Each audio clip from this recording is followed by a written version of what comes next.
and the boys can sing the blue parts. Is that okay? Yeah. Because the blue is Frederick and the girls are Lizzie. Okay. Ready? I'll start it up singing. So these recordings I made, I actually won an award at the end of my honours year for my sound art, which I didn't even realise I was in the running. Like, you know, it was a weird thing. But so I got to work with this Joel Stern, who he runs Liquid Architecture, which is an amazing sound art initiative. If anyone's interested in sound, they've got a big thing on tomorrow night. Connected with Warsaw, and they're talking about machine listening. So you know how our phones and things listen to us, you know. So he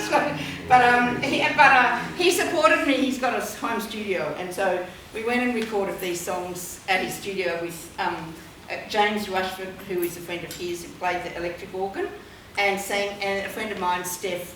She played the ukulele and sang. So they're the other people who are sharing our singing with us tonight, and we thank Joel for doing his recordings. Okay, let's sing this song. Okay, everyone, girls are the ready?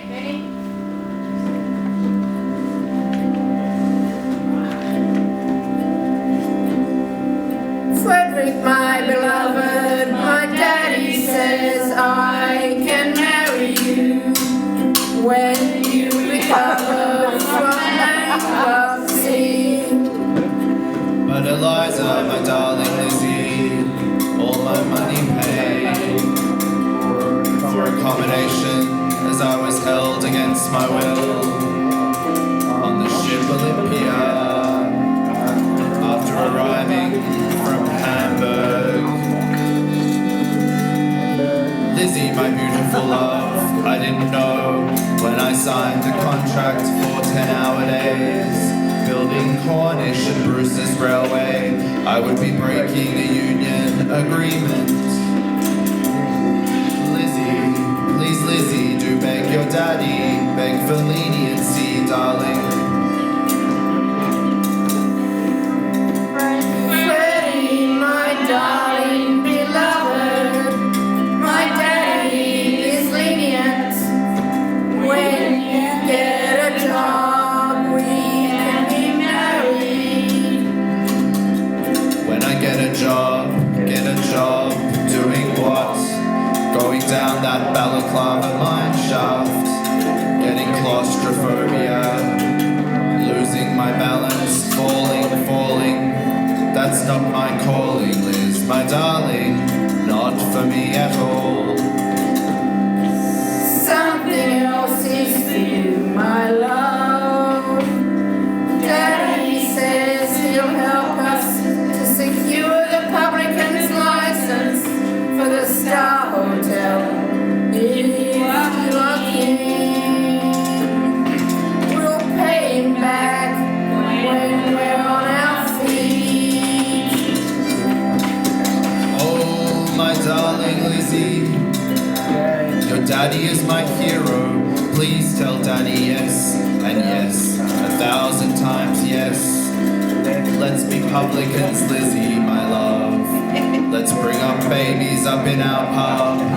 Let's teach them how to pour a great beer. I like that. Oh, Freddie, how many babies will we need to run the Star Hotel? We'll teach them, young Lizzie, love. You'll have help in the kitchen. I'll have help in the bar. We'll be family tinting and windmills, lovey-dove.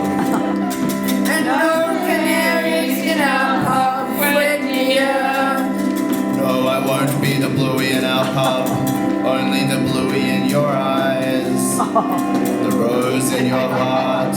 Elizabeth, my beloved.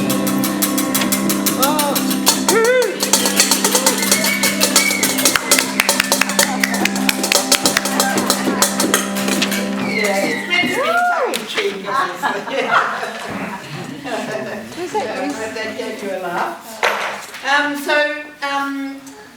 They obviously they lived somewhere around the diggings, you know, in the room, and there was they had these. I've researched some of the tents and the things they lived in. The tents were very like permanent structures. There's some that'll come up on this this DVD, which is a live performance, which is the video performance of tonight's show. So you can see that on the Melbourne Fringe website for nothing, but it all does finish tomorrow night. So it goes for about 43 minutes. Yeah, they lived in tents, but I'm not sure whether, you know, as a pub, like, obviously there was a hotel there or some sort of structure. So yeah. That's Launceston, where my mother nursed. Yeah. Oh. But it could have been like that. That's my mother. Yeah.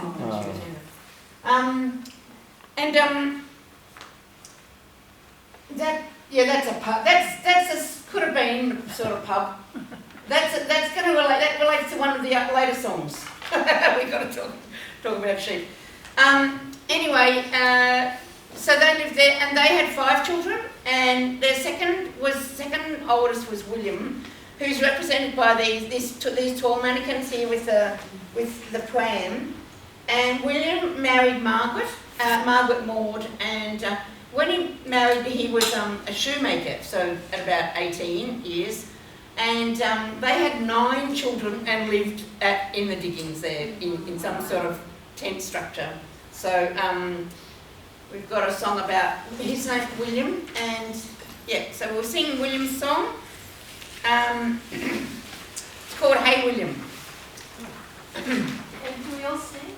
Yeah, sing along. Yeah, please. Yeah. This one, there's no, there's no separate voices. It's all just sing along.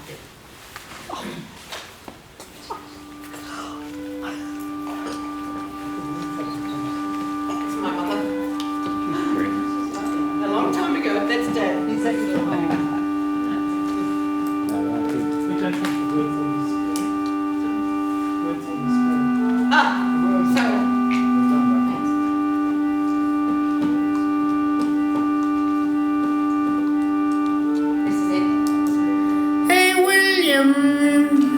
son of Fred and Lizzie, born at Blue, rough and populous, gold mining site.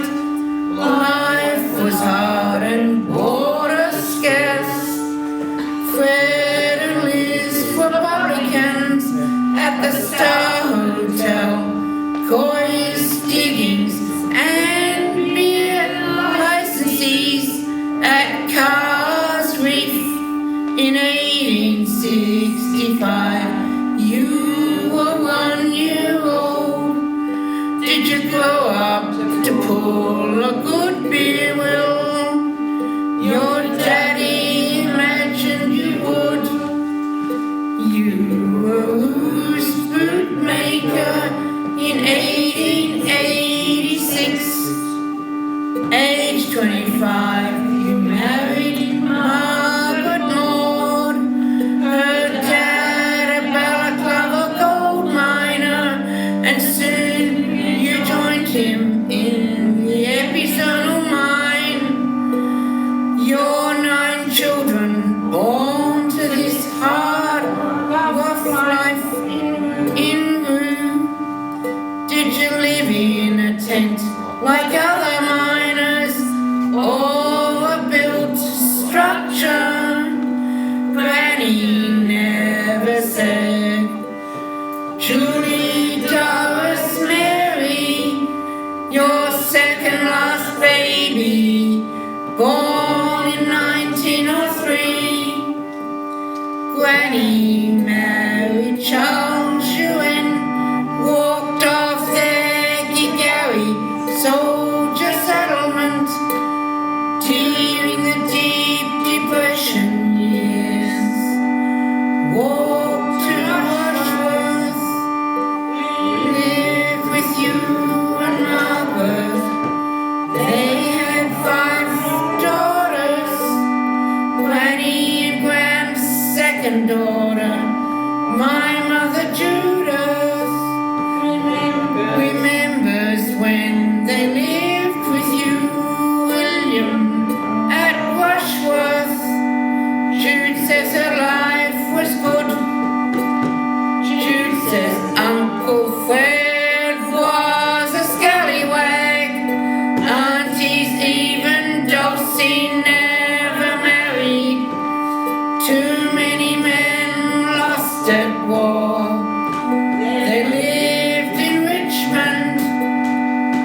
sees pet possum swinging through the house.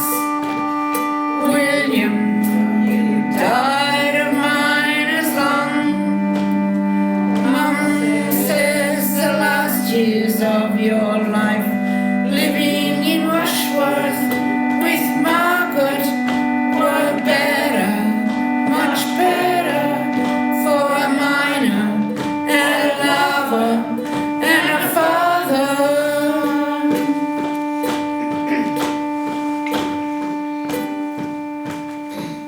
So I'm interested in epigenetics. Does anyone know what epigenetics is? No. It's Side of genetics. On the science. edge of genetics? Sort of. In a good example I've read is where like you're a relative, your dad or someone might have had experienced depression, but you get through most of your life and you don't have live those symptoms until you get older, you get isolated, and you get lonely, and then you might experience some depression. So it's where you have the gene, but it's the social and cultural conditions which actually activate it and get it, you know, and then you start to feel something like your relative may have felt. And this is why my family is really important to me, because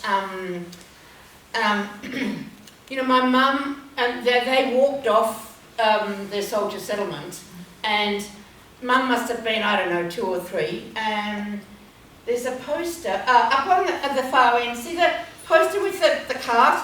I always think of that as the pack with all their gear in there, packed up and walking off their soldier settlement. And so she was, you know, only young, and that would have been very traumatic, you know. And epigenetics actually shows that we do inherit some of these emotional experiences, particularly if they're chronic, you know, very severe chronic emotional experiences. So, and Freud always talked about this thing called repetition compulsion, where you actually recreate a situation. Like, she might. I'll give you another story. My dad also had a very traumatic experience when he was 8. He developed osteomyelitis and ended up in a hospital for 6 months as a 8-year-old. And I said to him, you know, a few years before he passed away, 5 years ago, "Did your parents come and visit?" He said, "Oh, I'm sure they did." You know, he didn't. My parents didn't have good memories of, you know, some of these things, but. He maybe, when he travelled overseas for 6 months and left us kids for 6 months, maybe he was recreating his own, loss, being locked in that hospital for 6 months. You know, maybe he was creating that loss with his parents, and recreate. So that's a Freudian concept, a repetition compulsion, where you actually live out and recreate something that was traumatic. Freud Freud, in my mind, isn't a great therapist. I don't know if people know, but his first principle was, and his first proposal and paper that he delivered to his colleagues, said that children were being assaulted and traumatised by their family, the males in their families and extended families. And this is why they were developing mental health issues in their adult lives. And his colleagues were so repulsed that they walked out, and they rejected Freud, and he became very isolated and in amongst his peers. And so he then came up with what we all know as, you know, the childhood sexual fantasy theories that we all live with, and that we all know very well, you know, Oedipus complex and so on. So that was his second attempt, at explaining, and really because of that twist of, it became victim blaming. You know, the children were to blame for their own sexual bad luck. You know, so yeah. Anyway, so epigenetics. So what I might play you is a little bit a little bit more of my mother, I've got to get my mouse, talking. And if anyone wants to top up their glasses, while this plays, you'll be able to hear it as you go in the kitchen.